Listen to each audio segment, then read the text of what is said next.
Ready for an uncomfortable truth? You don't actually want the thing that you're chasing. There was a time in my life, like many people's life, when I really believed that the future held the missing piece. And I thought if I just earned enough money, I'd finally feel secure. If I bought the right house, I'd finally feel proud. And, if my partner looked at me a certain way, I'd finally feel worthy. Not sure if this resonates with you. And for a long time, I chased those things. Like many of the people that I witness and work with are chasing these things. But eventually, something started to reveal itself. But I noticed that none of these external things were actually the point. Now, stay with me. What I wanted wasn't the money or the house or even the approval. What I wanted was the emotion I imagined those things would give me.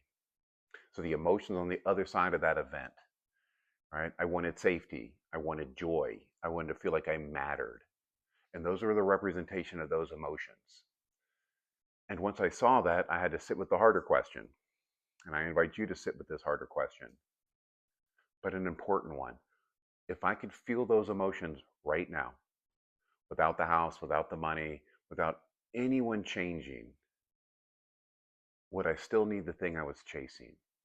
How do I feel those emotions now in this moment? And if I do, would I want those items? Because the honest answer for me was no, because those outer achievements were never the source. They were just permission slips, so to speak.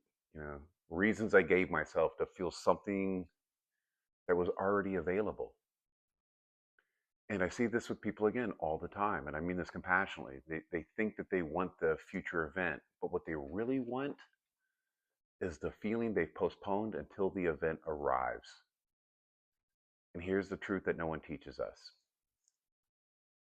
You don't need the future to feel the emotion you think the future will bring. Again, you don't need the future to feel the emotion you think the future will bring. You can feel it now, right now. And you could practice it now. And you could live from it now.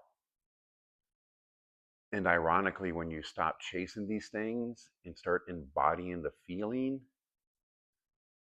the entire shape of your life changes anyways. And, the future becomes a reflection of the state you're living from, not the other way around. So if you catch yourself projecting happiness into some imagined future, just pause and ask yourself, what is the emotion I think that outcome will give me? So when this event happens, what's the emotion tied to that? And can I allow even one drop of it, just a small taste of it, right here without wanting? Because the moment you stop outsourcing your emotional life to the future, it brings freedom. So what I propose is maybe the work isn't getting the life you want. Maybe it's learning to feel the life you already have. Interested in your comments.